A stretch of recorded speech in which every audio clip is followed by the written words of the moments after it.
दोस्तों, क्या नरेंद्र मोदी रिटायर होने वाले हैं? क्या वो प्रधानमंत्री पद को छोड़कर और संन्यास लेने वाले हैं? ये सवाल बहुत ज्यादा उठाया संजय राउत ने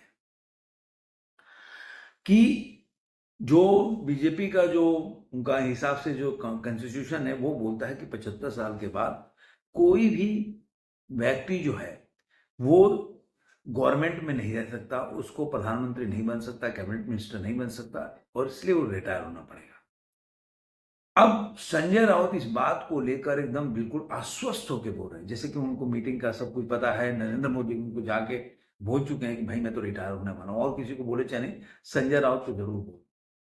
लेकिन इसके अलावा जो मीटिंग जो होने वाली थी और जो हुई 30 मार्च को, जो नागपुर में प्रधानमंत्री मोदी गए और मोहन भागवत जी के साथ उनकी बैठक हुई।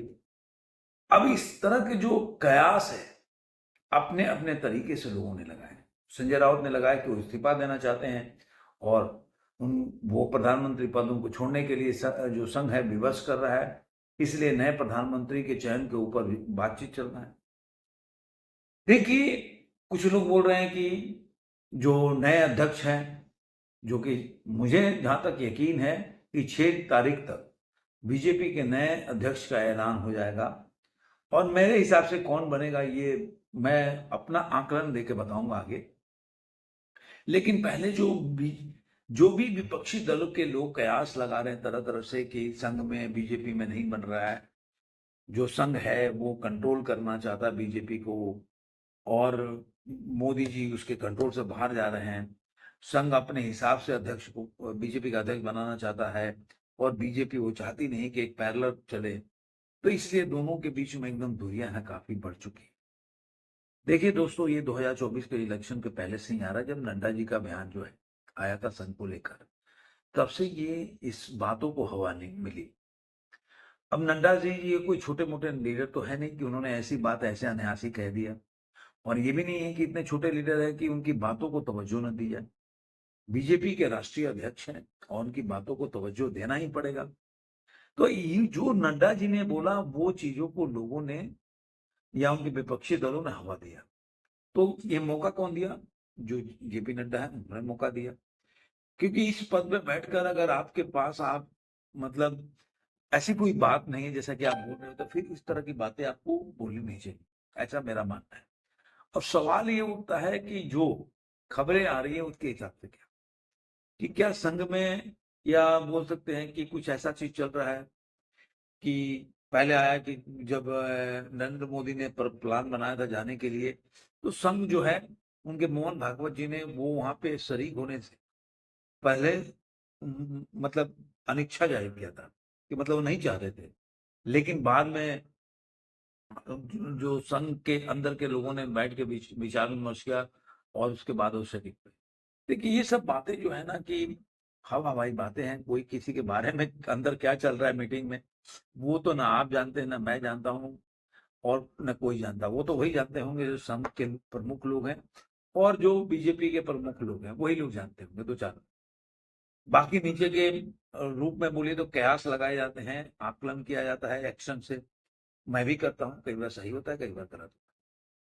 अब मेरा ये आकलन है कि ये सब हवा कब से उठी, जब जेपी नड्डा जो है, दो तरह के देखिए नैरेटिव चलता है। एक तो दिल्ली से जो यूपी की जो योगी आदित्यनाथ है उनका जो है मन नहीं रहा है, ये चलता रहा। लेकिन एक और चीज अभी आने लगा कि क्या योगी आदित्यनाथ को पीएम बनाया जाएगा, क्या उनके कैंडिडेट उनके ऊपर इस चीज के लिए बातचीत किया जा रहा है संघ के साथ, कि आखिर नरेंद्र मोदी के बाद आखिर उत्तराधिकारी होगा कौन। देखिए, ये तो एक सच्चाई है कि एक न एक दिन तो पीएम मोदी को रिटायर होना पड़ेगा और उनको छोड़ना पड़ेगा पॉलिटिक्स। तो आखिर उसके बाद उनका सक्सेसर होगा कौन? तो अगर दूर दूर तक देखा जाए पॉपुलर इंडिया में, तो जो मैं क्या मतलब पूरा जो देश मानता है वो है, जाकर टिकता है उनकी निगाह जो योगी आदित्यनाथ के ऊपर। और मैं आगे बताऊंगा ये क्यों थोड़ा सा ये बात, अभी इसमें क्या सच्चाई है। लेकिन अगर दो को दो जोड़ेंगे तो बड़ा आप काफी चीजें आपको मिलेगा। आपको सही होगा गलत होगा वो तो अलग बात है। लेकिन पहले हम बात करते हैं कि जो यहाँ बैठे तो उसकी क्या, एक तो मुझे लग रहा है कि उनका सामंजस्य, ऐसे नेता जो चाहते हैं कि जो संघ और बीजेपी के बीच में सामंजस्य स्थापित करे, कोई किसी को नीचा ना देखे, न बीजेपी को न संघ को। नड्डा जी के जैसा जो जो बोल सकते हैं गैर जिम्मेदाराना बयान न दे। तो मेरे हिसाब से अगर देखा जाए जितना भी, तो मुझे लग रहा है कि मैं पिछले साल से सोच रहा हूँ योगेंद्र यादव जो है, मुझे पूरा मेरा जो जितना भी एनालिसिस आके उनके सामने रुक जाता है कि योगेंद्र यादव जो है वो जो हो सकते हैं बीजेपी के अध्यक्ष। मैं नड्डा के सामने, नड्डा जी जो बने थे उनके समय भी मुझे लग रहा था कि उनको बनाया जाएगा, क्यों नहीं बनाया गया मैं भी नहीं जानता। लेकिन मुझे लग रहा है कि अगर सबसे ज्यादा कोई उस पोस्ट के लिए, पद के लिए अगर उपयुक्त मुझे नजर आते हैं तो जो जो भूपेंद्र यादव ही नजर आते हैं। राजस्थान से बिलोंग करते हैं और उनका संघ के साथ काम करने का या बीजेपी के संगठन में काम करने का बड़ा अनुभव है, बड़े बड़े चुनाव को उन्होंने जितवाए हैं। तो इस तरह से देखा जाए तो उनका मैनेजमेंट बहुत, और उनका जो संगठन में काम करने का जो तरीका है बड़ा स्ट्रॉन्ग। और एक तो पिछड़ी जाति से भी आते हैं, और पिछड़ी जाति में खासकर यादव कम्युनिटी से आते हैं, जो कि मुझे लग रहा है कि उन आज के टाइम में बीजेपी को, मतलब अगर देखा जाए तो यादव कम्युनिटी के वोट को खींचना अपने तरफ में, ये भी मुझे लग रहा है जो है मोहन यादव को बनाने के बाद से काफी बीजेपी के जो बोल सकते हैं यादव जो कम्युनिटी है वो बीजेपी की तरफ आई है। अगर भूपेंद्र यादव को अगर बनाते हैं तो मुझे लग रहा है कि और से जो यादव लोग हैं, वो यादव कम्युनिटी के लोग और बीजेपी की तरफ उनका झुकाव बढ़ेगा। तो मुझे हर गणित में देखने में मुझे भूपेंद्र यादव का जो है वो पलड़ा भारी दिखता है। बाकी तो आपको 6 तारीख को पता चलेगा कौन बनेगा कौन नहीं। अब ये बताए ये सब क्या ना, कि और वो दोनों में कम्युनिकेशन भी उनका स्ट्रांग है, दोनों के साथ मैं सामंजस्य से बैठा सकते हैं, ऐसा है। अब सवाल ये उठता है कि आखिर क्यों, मतलब जो आजकल देख रहे होंगे योगी आदित्यनाथ एकदम केवल वो यूपी नहीं, वो देखेंगे कि वो राष्ट्रीय मुद्दों पर वो बहुत ही प्रखर होकर बोल रहे हैं। और अगर आप उनके जो बोलते हैं ना कि वो पीएम के कैंडिडेट बन सकते हैं कि नहीं, जो लोग बोलते हैं, तो इस चीजों से आकलन कर सकते हैं उनके जो व्यवहार में विगत 4-5-6 महीने में, उनके स्टेटमेंट्स में, खासकर कुंभ के बाद तो बहुत तेजी से जो परिवर्तन हुआ है वो आपको देखने को मिलेगा। एक तो पहले से पॉपुलर है नरेंद्र मोदी के बाद, अगर दूसरा जगह कोई चुनाव प्रचार करने के लिए कोई अगर स्टार प्रचारक है तो उनको बुलाया जाता है, अगर मोदी जी अवेलेबल नहीं होते तो ऐसे ही वो फेमस है। तो अब योगी आदित्यनाथ की जो भाषा है, जो जो उसका स्टेटमेंट है, और राष्ट्रीय मुद्दों पर किस तरह से वो प्रखर होकर विचार व्यक्त कर रहे हैं, एनआई के इंटरव्यू देख लीजिए, इंडिया टुडे के कॉन्क्लेव में आए थे वहां पे देख लीजिए, उन्होंने बहुत कुछ बोल गया है। और वो खासकर आजकल जितने भी जो राष्ट्रीय मुद्दे हैं उसको खासकर बोल रहे हैं।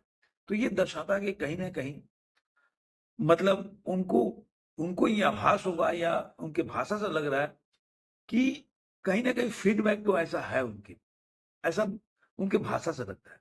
दूसरा, मथुरा में अभी की बात है, मोहन भागवत जी और जितने भी संघ के बड़े लीडरों के साथ योगी आदित्यनाथ की बैठक। अब ये क्यों बैठक हुई, क्या उसमें तय हुआ, काफी मोहन भागवत जी के अलावा संघ के बड़े बड़े के साथ उनकी बैठक हुई। तो ये सब दर्शाता है कि कहीं ना कहीं बीजेपी और संघ में कुछ चल रहा है कि भाई, ठीक है, मैं नहीं कह रहा हूं कि ये मोदी जी जो रिटायरमेंट लेंगे, लेकिन 2029 का चुनाव किसके मतलब नेतृत्व में लड़ा जाएगा, ये एक बहुत बड़ा मुद्दा है कि 2029 का चुनाव जो है वो अगर अगर किसी को प्रेजेंट करेंगे तो अभी से अगर 2 साल पहले से उसको उस तरह से ग्रूम नहीं करेंगे, उस तरह से उसको आगे नहीं बढ़ाएंगे, उस तरह से, मतलब ये तो होता ना कि मतलब जिस तरह से उसके नाम पे एक तरह से अगर इंटरनल बीजेपी का देखा जाए तो सर्वे नहीं कराएंगे, तो अचानक से थोपने पे थोड़ा सा दिक्कत हो सकता है। तो धीरे धीरे बीजेपी के कार्यकर्ता भी एक्सेप्ट करेंगे और वो गली गली में इस चीज को लेके जा सकते हैं कि देखो अब नरेंद्र मोदी के बाद योगी आदित्यनाथ है। मैं नहीं कह रहा योगी आदित्यनाथ है, लेकिन जिस तरह से बैठकें चल रही, जिस तरह से मीटिंग चल रही है, जिस तरह से योगी आदित्यनाथ की भाषा और उनके जो स्टेटमेंट्स हैं वो राष्ट्रीय मुद्दों पे शिफ्ट हो रहे हैं, ये दर्शाता है कि कुछ तो है। अब कितना है, क्या है, वो सब नहीं बता सकता। क्योंकि देखिए अमित शाह के बारे में लोग बोलते हैं कि अमित शाह वो चाहते हैं प्रधानमंत्री बनना, लेकिन एक और कॉन्क्लेव की बात बता रहा हूँ, जहाँ पे अमित शाह ने ये भी बोला था कि योगी आदित्यनाथ में वो सारा गुण है जो प्रधानमंत्री में होना चाहिए। तो ये भी चीज को दर्शाता है। मुझे लग रहा है कि लोग बोलते हैं कि फिर उसमें ईगो क्लैश हो जाएगा। इस तरह से देखा जाए तो राजनाथ सिंह राष्ट्रीय अध्यक्ष है, उस समय वो सीएम थे नरेंद्र मोदी, लेकिन उन्होंने पीएम का कैंडिडेट उनको बनाया। तो ये कोई बड़ा बात नहीं है। अगर मान लीजिए कि उसके आज देखिए रक्षा मंत्री है मोदी जी के कैबिनेट में, जो कि बहुत बड़े टॉल लीडर थे एक टाइम में वो। तो देखा जाए तो वैसे सिनारियो पहले मोदी जी के टाइम में ही रहा है। तो अगर इस तरह से अगर देखा जाए गुणा भाग लगा के, तो अमित शाह के टाइम पे भी हो सकता है। मतलब अगर होना चाहे तो कुछ भी हो सकता है। योगी आदित्यनाथ को पीएम का कैंडिडेट बना सकते हैं, और जो अमित शाह वैसे ही अपना गृह मंत्रालय संभालते रहेंगे। तो मुझे तो कुछ भी हो सकता है, लेकिन ये सब क्या है, भविष्य के गर्भ में है। पहले तो 6 तारीख को देखते हैं ये कौन इसका जो देखेंगे बीजेपी का अध्यक्ष बनता है। दूसरा 2 तारीख को कल दो चीजें, एक तो दिशा सालियान के केस में कोर्ट की सुनवाई होने वाली है, उसमें भी एक बहुत बड़ा ब्रेक थ्रू आ सकता है। क्या हो सकता है आगे, इस केस को कहाँ ले जाना पड़ेगा। दूसरा वक्त वेल भी मुझे लग रहा है कि कल ही 2 तारीख को ये जो बोल सकते हैं कि इसको पार्लियामेंट में पेश करेगा बिल, क्योंकि अमित शाह बोल चुके हैं इसी सत्र में इसको पेश करेंगे। तो देखा जाए तो ये जो 5-6 दिन है बड़ा ही क्रूशियल रहेगा। मतलब एक हफ्ता, ये मान लीजिए पहला जो हफ्ता है जो अप्रैल का, वो बड़ा ही क्रूशियल मुझे महसूस कर रहा हूँ कि एक तो वक्त वेल हो गया, दिशा सालियान का केस होगा। मेरे लिए दिशा सालियान का केस भी बहुत बड़ा इंपॉर्टेंट है, और मेरे लिए नहीं, देश के लिए भी। क्योंकि दिशा सालियान का केस ऐसा है कि अगर उसकी कड़ी खुल गई, तो मैं ऐसा मानता हूँ, मेरा ऐसा मानना है कि सुशांत सिंह का केस अपने आप खुल जाएगा, और वो अपने एक बोल सकते हैं कि उसको एक जजमेंट मिल जाएगा, एक न्याय मिल जाएगा, या उसको क्लोजर रिपोर्ट मिल जाएगा, जिससे कि सारे लोग संतुष्ट हों। निर्णय क्या आएगा क्या नहीं आएगा, किसके पक्ष में आएगा किसके पक्ष में नहीं, वो अलग बात होगी, लेकिन उससे लोग संतुष्ट होंगे कि भाई चलो अच्छे से इन्वेस्टिगेशन हुआ, उसका जांच अच्छी तरीके से हुआ। तो मुझे लग रहा है सब लिंकेज है। तो वो दिशा सालियान का केस मेरे लिए बड़ा इंपॉर्टेंट है। वक्त बोर्ड भी बहुत बड़ा बात है। तो देखते हैं ये हफ्ता जो अप्रैल का हफ्ता कितना उथल पुथल रहने वाला है, ये आपको पता चलेगा आने वाले दिनों में। आपको ये वीडियो कैसा लगा जरूर कमेंट बॉक्स में बताइएगा। फिर मिलेंगे ऐसे किसी वीडियो में। आज का इतना ही।